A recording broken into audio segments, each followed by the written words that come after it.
अच्छा, इसके बाद हमें क्या करना है, अगर ऑपरेटर अगर हमारे पास दो ऑपरेंड हैं, यानी कि एक ऑब्जेक्ट है, दो ऑब्जेक्ट हैं और उसको हमने प्लस करके तीसरे ऑब्जेक्ट के अंदर स्टोर करना है, तो कैसे करेंगे? सपोज करते हैं हमारे पास एक ऑब्जेक्ट ए है, बी है,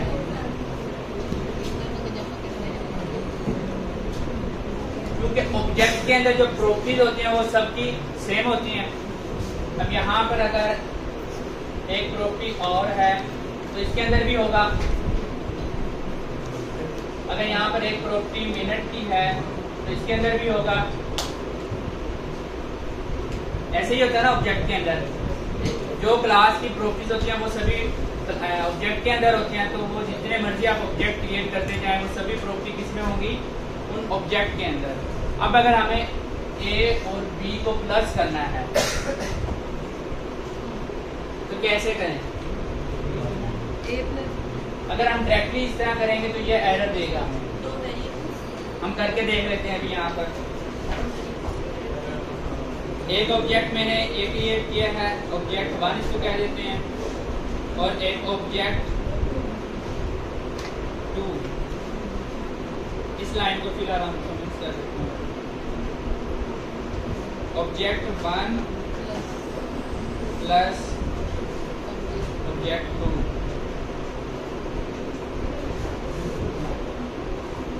नहीं हो रहा ना, एरर आ गया कि ये आप काम नहीं कर सकते, क्योंकि इसकी जो डेफिनेशन है, बिल्ट इन डेफिनेशन है, वो है कि दो इंटीजर वैल्यू को प्लस करना। इस ऑपरेटर की डेफिनेशन क्या है कि दो इंटीजर, फ्लोट, डबल वैल्यू को प्लस करना। तो क्योंकि ये एक ऑब्जेक्ट है, ऑब्जेक्ट को प्लस करने की डेफिनेशन इसमें मौजूद नहीं है बिल्ट इन, तो हमें क्या करना होगा? इसकी डेफिनेशन को अपडेट करना होगा अपनी नीड के अकॉर्डिंग।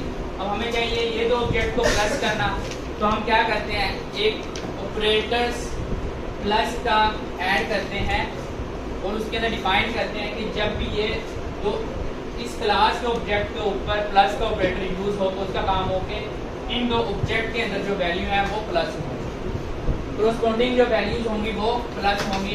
अब मैं ये कहने जा रहा हूँ कि इसकी वैल्यू इसके साथ प्लस हो, इसकी वैल्यू यहाँ पर अगर 5 है आउटपुट क्या है? 10। तो एक न्यू ऑब्जेक्ट क्रिएट हो सी, जिसके अंदर आउटपुट क्या है? 4 और 10। समझ आई? Yes sir. अब ये काम करके देखते हैं कि इस तरह का हम एक ऑपरेटर क्रिएट करेंगे जो दो कोरोस्पोंडिंग वैल्यू को प्लस करेगा। अच्छा, इसके लिए हमें क्या करना होगा? क्योंकि अब इस ऑपरेटर का काम क्या होगा? ये ऑपरेटर एक फंक्शन है, इस फंक्शन का काम होगा कि ये एक रिटर्न करे इस तरह इन दोनों वैल्यू को। जब हमें आउटपुट क्या नहीं चाहिए? आउटपुट क्या नहीं चाहिए? इस 4। और ये डाटा टाइप क्या होगी इसकी? इसकी डाटा टाइप देखते हैं क्या होगी? सी है, सी किस डाटा टाइप का है? करेक्टर। हमारी क्लास का, जो हम क्लास डिफाइन करें, ये ऑब्जेक्ट होगा ना। ये यहाँ पर ये क्लास फर्स्ट करें, हमारे पास है बाइनरी। बाइनरी की एक क्लास है जिसका एक ऑब्जेक्ट ए है, दूसरा ऑब्जेक्ट क्या है? बी। तीसरा ऑब्जेक्ट सी भी इसका होना चाहिए बाइनरी क्लास का ही होना चाहिए आउटपुट स्टोर करने के लिए। समझ आएगी कि एक क्लास बाइनरी है जिसके दो आपने ऑब्जेक्ट क्रिएट करने हैं, दो ऑब्जेक्ट क्रिएट किए हैं, दोनों के अंदर सेम प्रॉपर्टी आ गई है। अब अगर हम इसको जमा करके कहीं पर स्टोर करें तो क्या हम इसको एक सिंगल इंटीजर के अंदर स्टोर कर सकते हैं?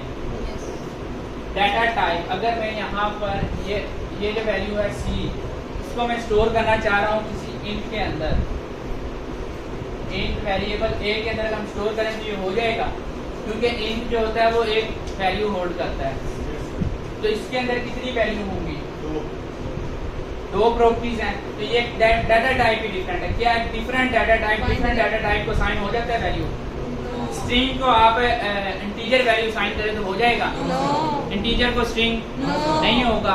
इसी तरह जब आप एक डाटा टाइप बाइनरी, एक डाटा टाइप बन गई है ना, हमारी बिल्ट इन डाटा टाइप है, ये क्लास क्या है, बिल्ट इन डाटा टाइप है, तो इसका जो ऑब्जेक्ट होगा क्या वो किसी और डाटा टाइप पे स्टोर हो जाएगा? इसका ऑब्जेक्ट को अगर हमें कहीं पर स्टोर करना है तो कहीं और ये स्टोर नहीं हो सकता। तो हमें क्या करना होगा, इसी क्लास का एक ऑब्जेक्ट लेना होगा जिसके अंदर आप इन दोनों का रिजल्ट स्टोर कर सकते हैं। इनका रिजल्ट को स्टोर करने के लिए आपको किस तरह का चाहिए होगा? बाइनरी क्लास का एक ऑब्जेक्ट चाहिए होगा। अच्छा, यहाँ पर हम क्या करते हैं कि क्योंकि हमें इस क्लास का एक ऑब्जेक्ट चाहिए तो हम रिटर्न वैल्यू भी क्या होगी इसकी, ये भी क्लास होगी, क्लास की डाटा टाइप। अच्छा, न्यू हम बना लेते हैं, इसको मैं नाम दे देता हूँ बाइनरी।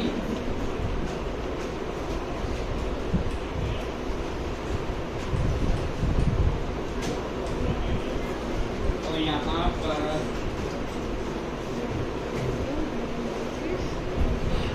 कंस्ट्रक्टर जो होगा वो बाइनरी होगा। अच्छा, अब इस जगह पर यूनिरी ऑपरेटर पर तो ये बात कर रहा था, बाइनरी के लिए हमें दो ऑपरेंड चाहिए और एक ऑपरेटर चाहिए। अच्छा, इसके लिए आपने ये याद रखना है कि जब आपने इसका फंक्शन डिफाइन करना है ना तो आपने एक आर्गुमेंट लेना है, इसके अंदर एक आर्गुमेंट लेना है, एक ऑलरेडी जिसके साथ वो ऑपरेटर यूज होगा, वो ऑलरेडी उसका फर्स्ट ऑपरेंड होगा। जैसे आप फर्ज करें एक ऑब्जेक्ट यहाँ पर ए है, एक ऑब्जेक्ट है तो इसकी वैल्यू ऑटोमेटिकली जो होगी वो यूज हो जाएगी। इसके लिए हमें पैरामीटर लेने की जरूरत नहीं है, साथ ऑपरेटर आ जाएगा। उसके बाद बी जो होगा इसकी वैल्यू हमें एज अ पैरामीटर जरूरत होगी। तो वो जब हम इसको डिफाइन करेंगे तो वो जो सेकंड वैल्यू होगी वो हम एज अ पैरामीटर लेंगे। जो सेकंड पैरामीटर होगा, ऑपरेंड होगा, उसकी जो वैल्यू होगी वो हम एज ए पैरामीटर यूज करेंगे। यहाँ पर इसकी रिटर्न टाइप अब क्या होनी चाहिए कि जब ये ऑपरेटर्स कॉल हो, प्लस का ऑपरेटर कॉल हो, रिटर्न क्या करे, बाइनरी अंडरस्टूड है। जब इन दोनों को प्लस होगा तो एक बाइनरी आउटपुट रिजल्ट रेफरेंस को यूज करते हैं। ये हमारे पास क्या होगा, एक ऑब्जेक्ट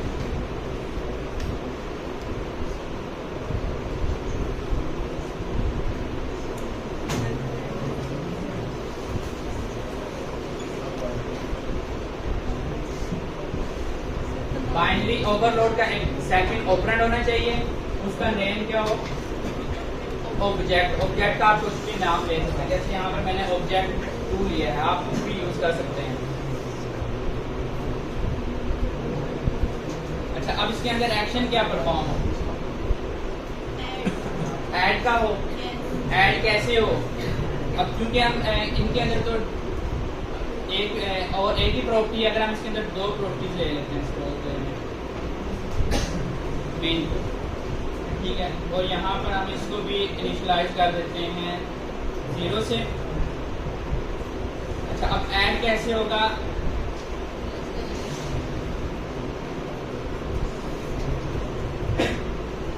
इसके लिए हमें चाहिए होगा एक डाटा टाइप जिसके अंदर हम इसको टेम्परेरी तौर पर स्टोर करें, रिजल्ट को ए और बी को स्टोर करके सी में हमने स्टोर करवाना था। तो हम कहाँ यहाँ पर एक ले लेते हैं सी टाइप का एक object, sorry binary overload type का एक ऑब्जेक्ट जिसका नाम क्या है, सी। अब आपने क्या करना है, सी के अंदर आपने स्टोर करना है, सी के और के अंदर किसको स्टोर करना है,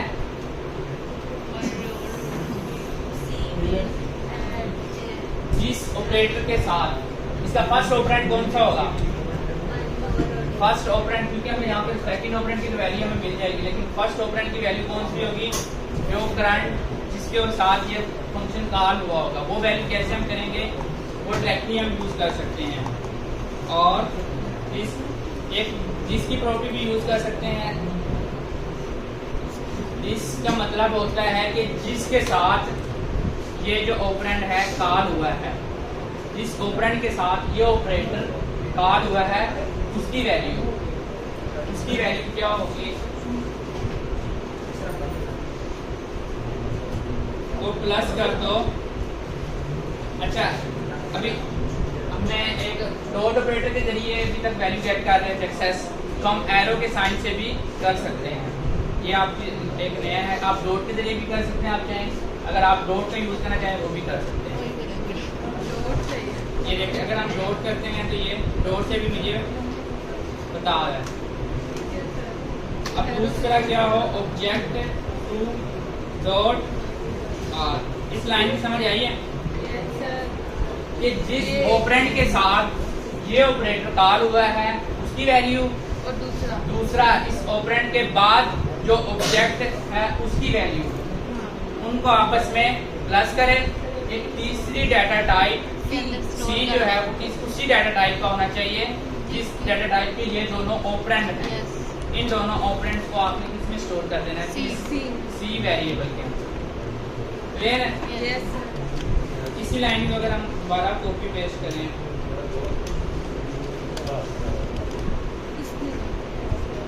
मिनट के लिए हमारे पास दो प्रॉपर्टी हैं, आवर और मिनट। तो इनका समीशन आवर में जाएगा और इनका समीशन मिनट के अंदर। अब एन पर क्या हो? इसकी रिटर्न टाइप क्या है? क्या ये आउटपुट देगा? बाइनरी ओवरलोड का एक इसका रिटर्न करना चाहिए इस फंक्शन को। हम अभी तक रिटर्न नहीं कर रहे, तो ये एरर देगा क्योंकि हम इसको, अच्छा यहाँ पर हम इसको अगर यूज़ करते हैं ऑपरेंड 1 ऑपरेंड 2, अच्छा इनिशियलाइज हम इसको 10 से उसको 50 से कर देते हैं फिलहाल, क्योंकि हम इसको वैल्यू यूज़र से नहीं दे रहे अभी। मैंने डिफ़ॉल्ट वैल्यू क्या दे दी है? 10 और 50। तो यहाँ पर दो ऑपरेटर को प्लस कर रहा हूँ, ठीक है। तो यहाँ पर अब इसको हमने क्या करना है? रिटर्न करना है। रिटर्न क्या करेंगे? नहीं बाइनरी। क्या रिटर्न होना चाहिए?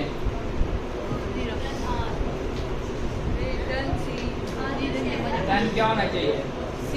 सी। रिटर्न सी होगा क्योंकि हमारा जो रिजल्ट होगा वो किसमें स्टोर हो रहा है?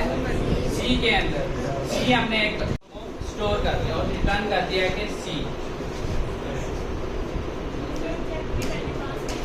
जी एक सेकंड,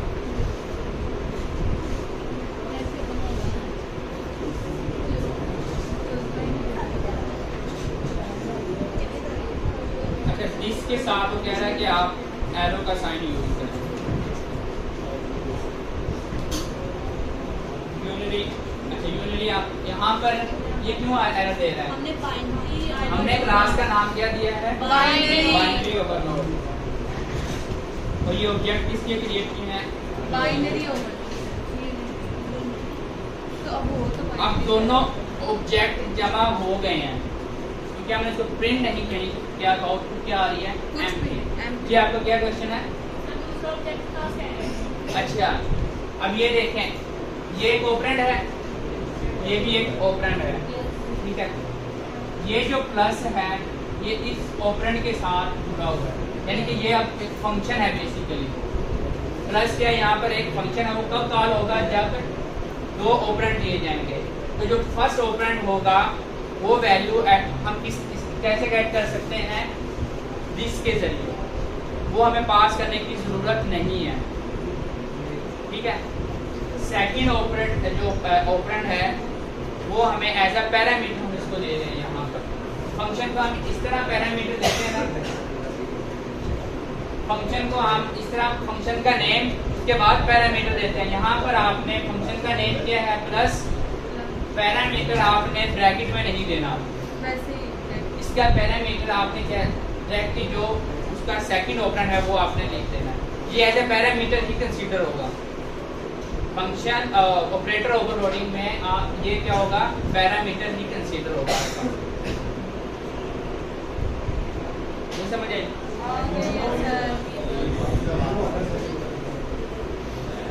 यहाँ पर तो a प्लस बी जो है, इस इसकी डेफिनेशन मौजूद थी बिल्कुल। अगर ये इंटीजर डाटा टाइप है तो इनको हम इजीली प्लस कर सकते हैं, क्योंकि ये बिल्डिंग इसका अब आपको पता लग रहा होगा कि ये किस तरह वर्क करता है, कि ये प्लस जो है वो किस तरह वर्क करता है। इसका ये फर्स्ट ऑपरेंड होता है और ये सेकंड ऑपरेंड। ये दरमियान में क्या है, ऑपरेटर है। तो इस ऑपरेटर्स के साथ ये जो वैल्यू होंगी ये ऑटोमेटिकली यूज हो जाएंगी, और सेकंड में जो होगा वो आप एज अ पैरामीटर देते हैं। अच्छा, अब अगर हम इसको प्रिंट करवाना चाहें, ऑब्जेक्ट को प्रिंट करवा सकते हैं डायरेक्टली। इसको हम किसी एक स्टोर करवाएं।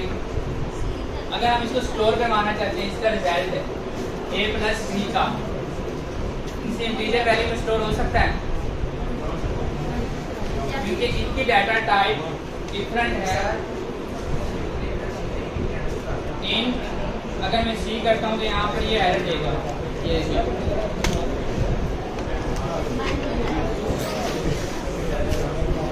तो यहाँ पर हमें क्या करना होगा, एक ऑब्जेक्ट सी लेना होगा जिसके अंदर ये रिजल्ट स्टोर हो सके।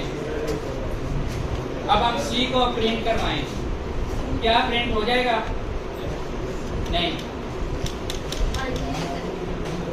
जब तक बाइनरी में, क्योंकि सी के अंदर आप दो मल्टीपल प्रॉपर्टीज हैं। अब उसको क्या, क्योंकि ये सिंगल वैल्यू को प्रिंट करवाता है ना, तो ऑब्जेक्ट के अंदर तो मल्टीपल वैल्यूज होती हैं, तो आपने कौन सी वैल्यू को प्रिंट करना है ये तो हमने उसको बताया नहीं।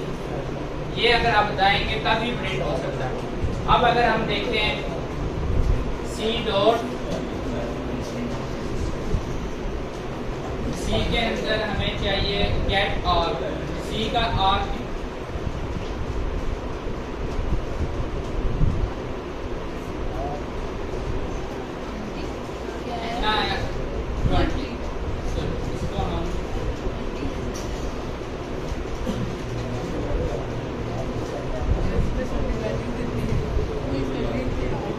ठीक आ रहा है। आउटपुट क्या आ रही है इसकी 20। तो बताएगा कैसे आ रही है, क्योंकि सर उसमें वो और यहाँ पर कितने हैं 10। ऑब्जेक्ट 1 का 10 होगा और ऑब्जेक्ट 2 के अंदर भी 10 होगा, तो वो ऐड हो जाएगा 10 और 10 20। इसी तरह आप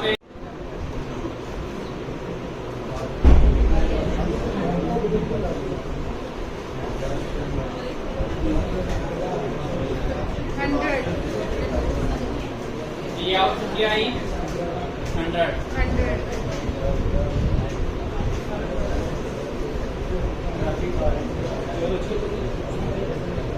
कोई क्वेश्चन किसी का? No sir. टाइम हो गया,